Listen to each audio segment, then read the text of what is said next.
자, 우리 그리스도인의 관점에서 본다고 하면은 비전이라고 하는 게 뭐냐라고 하는 거예요. 요즘 비전이라는 말을 많이 사용하는데, 우리 예수 믿는 사람은 비전이라고 할 때 뭘 비전이라 하느냐? 하나님이 나를 통해서 이루실 일을 믿음으로 바라보는 겁니다. 한번 따라할까요? 하나님이 나를 통해서 이루실 일을 믿음으로 바라보는 것. 그게 뭐라고요? 그게 비전이라는 거예요. 하나님이 나를 통해서 하실 일을 믿음으로 바라보는 겁니다. 믿음으로 추구하는 겁니다. 이게 비전이라는 겁니다. 그러니까 성경에 나오면 대표적으로 아브라함이라고 하는 사람이 비저너리입니다. 아브라함은 아무것도 손에 잡히는 게 없었습니다. 눈에 보이는 것도 없었습니다. 그런데 일생을 하나님의 약속의 말씀을 비전으로 받고 약속의 땅에서 살았습니다.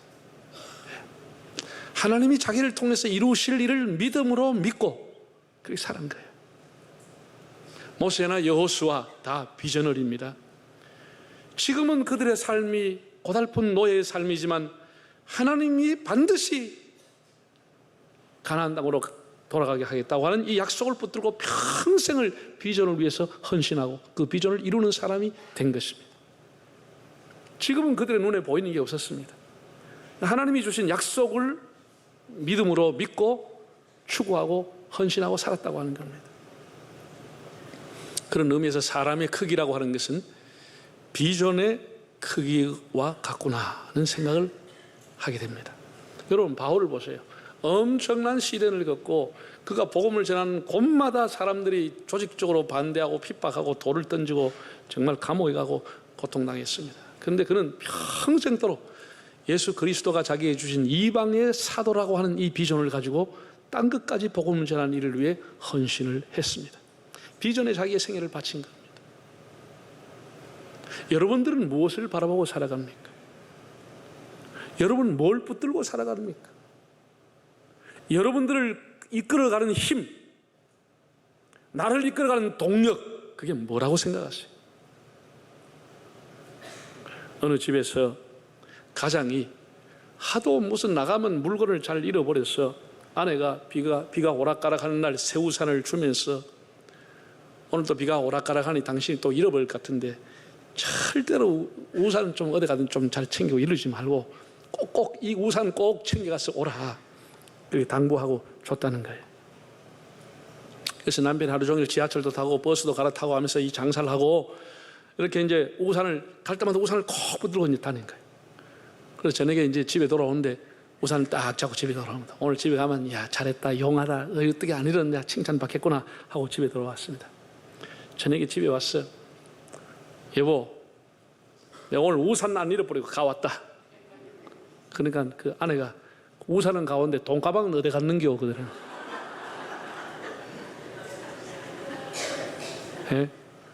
사람이라고 하는 게 이런 거예요. 진짜 중요한 건 잃어버리고 우산 붙들고 살아가는 사람 많습니다. 아무것도 아닌 일에 별볼 일 없는 것에 아무것도 아닌 일에 인생을 투자하고 소모 거기다가 소진하고 에너지를 쏟고 뭐가 되는 것처럼 그런 일장춘몽으로 살아가는 사람 많습니다. 우리가 진짜 중요한 것을 붙들어야 되는데 그건 잃어버리고 아무것도 아닌 것 붙들고 그게 대단한 것처럼 살아가는 사람들 있습니다. 여러분 뭘 붙들고 살아가고 있습니까? 성경에서 가장 환상적인 비전, 소름이 정말 끼칠 정도로 경악할 비전을 가진 사람을 한 사람 꼽으라고 하면은 저는 요셉의 비전을 얘기하고 싶습니다. 정말 요셉은 비저너리입니다.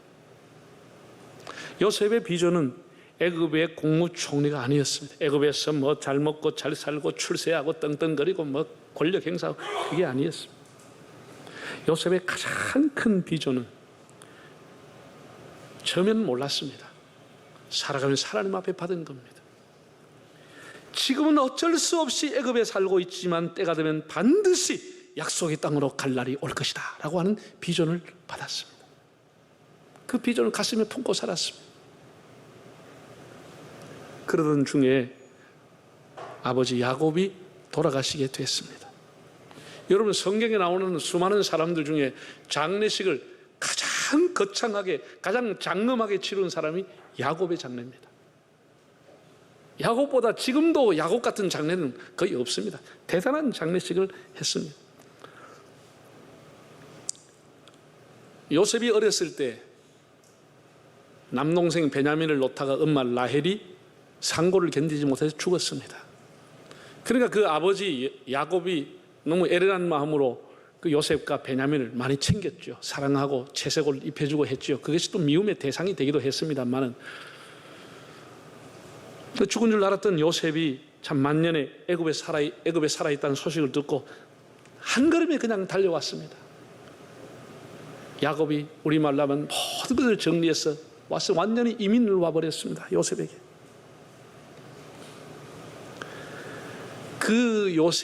그 야곱이 돌아갔습니다. 아마 효자였던 요셉이 최선을 다해서 아버지 장례식을 했을 겁니다. 그런데 성경에 보면은 요셉의 힘이 대단했거든요.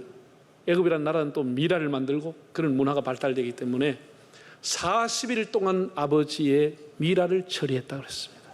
아버지의 시신을 40일 동안 미라로 만들었습니다. 그리고 난 이후에 70일 동안 문상을 받았습니다. 장례를 치렀습니다. 그러니까 70일 동안 온 중동의 지도자라는 지도자는 다 야곱의 문상을 온 거예요. 요셉을 찾아온 거예요. 정말 대단한 겁니다. 그럼 거기서 장례가 끝났냐? 그 진짜 이제 시작은 그 다음부터입니다. 야곱의 힘이 얼마나 대단했는지, 이집트의 고관 대작들 상복을 다 입혀가지고 세상에 가나안 땅 막벨라 굴, 아브라함과 이삭이 묻혀있는 굴까지 올라가는 겁니다. 긴 행렬을 이루었어. 군대를 동원해서 고관 대작을 상복을 입혀서 데려가는 거예요. 여러분, 이 장례 행렬을 뭘 생각하세요? 이건 요셉이 장차 있을 출애굽을 예행 연습한 겁니다. 너무나 대단한 겁니다. 장차 있을, 언젠가는 있게 될 자기의 백성들이 가나안 땅을 향해 가야 할 그날이 올 것을 알고 이렇게 긴 행렬로 예행 연습을 한 것입니다. 너무나 대단한 사람. 그리고 그 자신이 죽을 때도 유언을 했습니다. 나를 여기에 묻지 말고 내 조상이 있는 가나안 땅에 나를 유골이라도 가져가 달라. 이게 하나님 앞에 받은 비전이었기 때문에 그렇게 유언을 한 겁니다. 출애굽기 13장을 보면 너무나 감격스러운 내용이 나옵니다. 출애굽할 때 사람들이 요셉의 유골을 어깨에 메고 출발하니라. 요셉의 유골, 바짝 마른 400년이 지난 그 미라를 어깨에 메고 출발했습니다. 그리고 40년 동안 광야를 돌아다니다가 약속의 땅 가나안 세겜 땅에 그를 묻게 되었다라고 했습니다. 요셉이 가졌던 비전은 너무나 대단한 겁니다. 400년 후를 내다보고 그는 그렇게 살았습니다.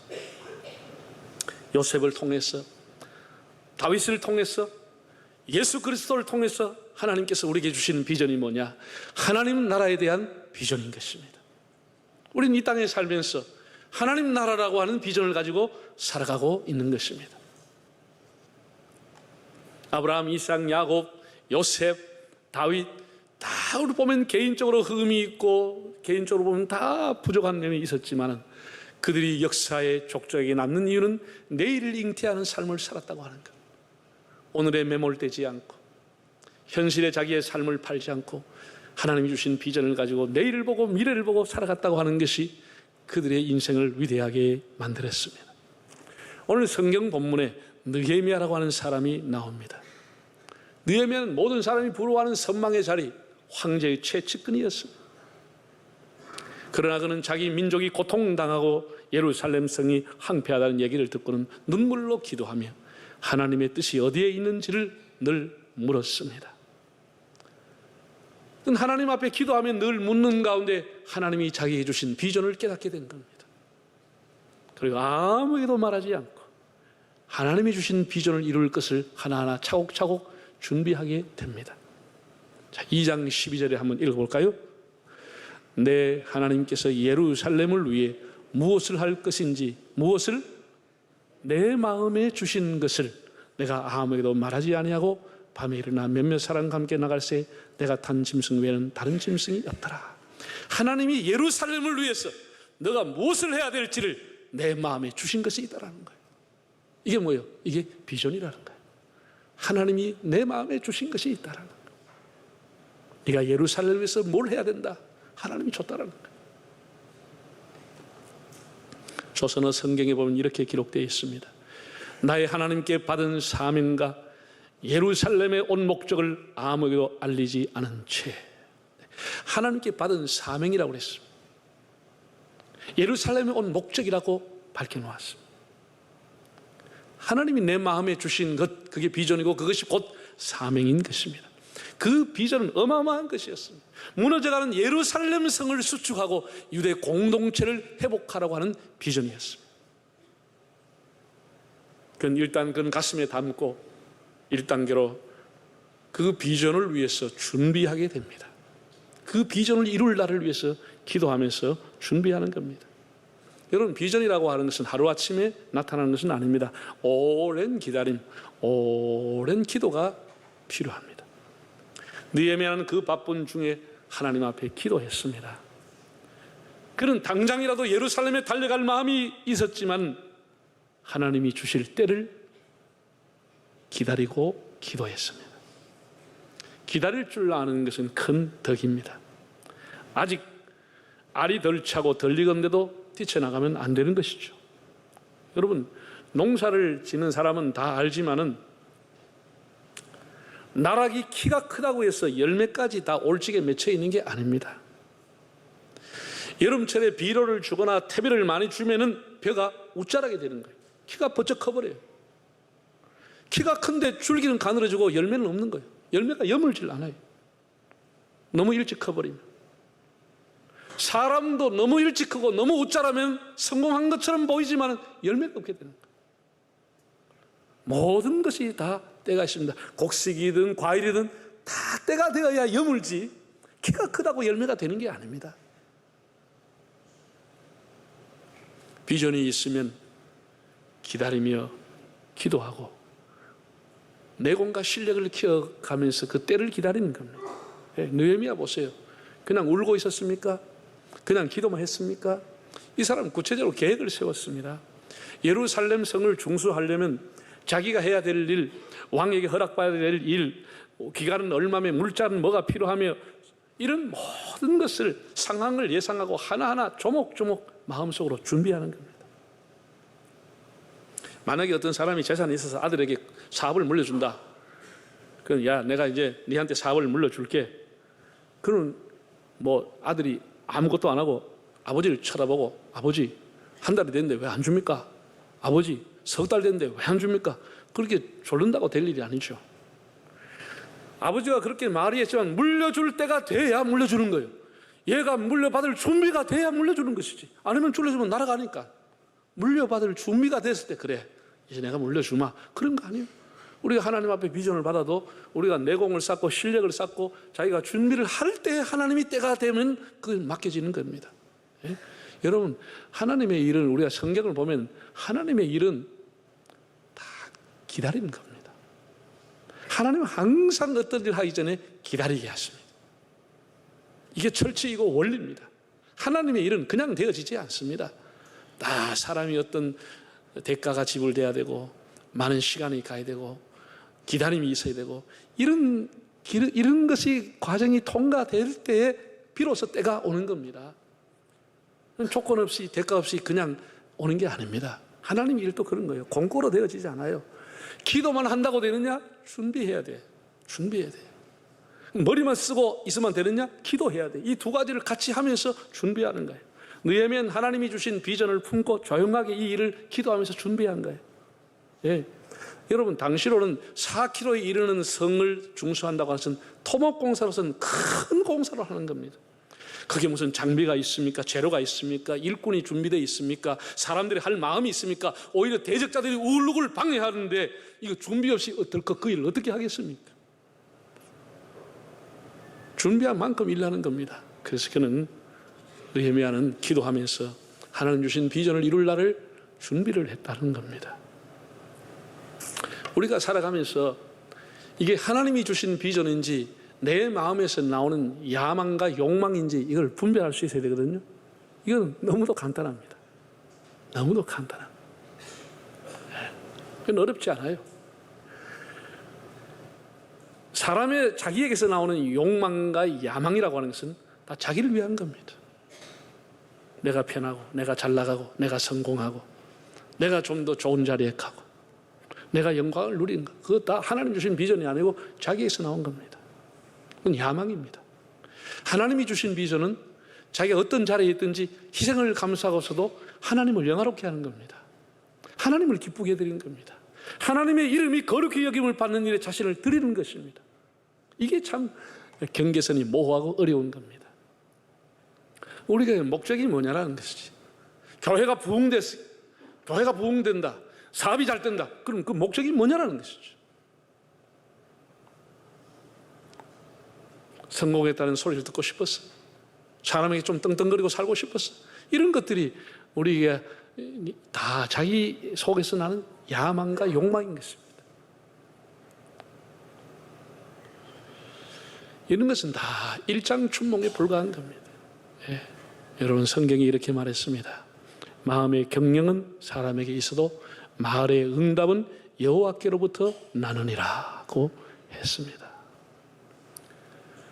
하나님 앞에 비전을 받았고 또 그런 사람은 기도하고 그 비전을 이룰 것을 위해서 준비를 하는 겁니다. 자, 두 번째 단계 보면 이제 느헤미야가 비전을 행동으로 옮기는 단계가 있습니다.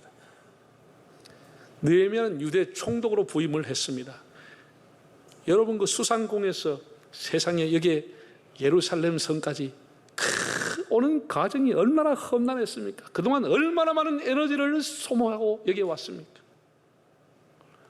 그가 와서 조용하게 예루살렘의 형편을 살펴보게 됩니다. 자, 13절에서 16절 다시 한번 읽어보겠습니다. 그 밤에 골짜기 문으로 나가서 용정으로 분문에 이르는 동안에 보니 예루살렘 성벽이 다 무너졌고 성문은 불탔더라. 앞으로 나아가 샘문과 왕의 못에 이르러서는 탄 짐승이 지나갈 곳이 없는지라. 그 밤에 시내를 따라 올라가서 성벽을 살펴본 후에 돌아서 골짜기 문으로 들어와 돌아왔으나 방백들은 내가 어디 갔으며 뭘 했는지 알지 못하였고 나도 그 일을 유다 사람들에게나 제사장들에게나 귀족들에게나 방백들에게나 그 외에 일하는 자들에게 알리지 아니하다가. 느헤미야가 그 장도를 와서 조용히 현장 시찰을 나갔습니다. 지금까지 그가 얻은 정보는 다 간접적인 정보였습니다. 제3자를 통해서 성벽이 무너지고 사람들이 고통당하고 있다고 한 것을 들었을 뿐이었습니다. 그는 그 먼 길에 와서 탁상 행정가가 아니고 현장을 중심에 여기며 현장을 찾아갔습니다. 아주 극소수의 사람들을 데리고 야간 순찰, 달빛 시찰을 나간 겁니다. 그런 왕을 모셨던 주도 면밀한 경험과 습관이 몸에 밴 사람입니다. 얼마든지 좋은 날짜를 잡아서 대낮에 대규모의 수영과 함께 시찰할 수도 있었습니다. 그러나 산발락과 도비아와 내통했던 관리들이 잘못된 정보를 줄 수가 있고 관리들도 다 자기 입장에서 서서 의견을 제시할 수 있었기 때문에 그는 선입견 없이 직접 현장을 보기를 원했던 겁니다. 우리가 사람에게 받는 사전 정보라고 하는 것은 이해관계에 따라 잘못되고 허황된 정보가 올라올 수 있습니다. 어떤 관점에서 보느냐에 따라서 전혀 내용이 다른 것이 올라올 수도 있는 겁니다.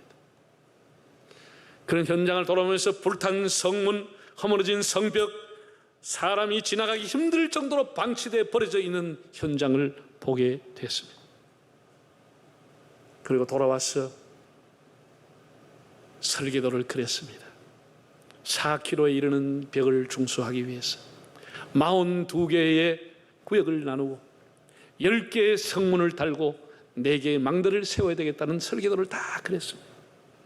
그리고 이것은 너무나 방해하는 사람이 많기 때문에 단기간에 끝을 내기 위해서 동시다발적으로 42개 구역이 일할 수 있도록 그렇게 쉽게 말해서 캐치플레이즈를 내 집 앞은 내가 건설한다. 그런 캐치프레이즈 걸고 분업과 협업을 통해서 이 일을 하기를 원했습니다.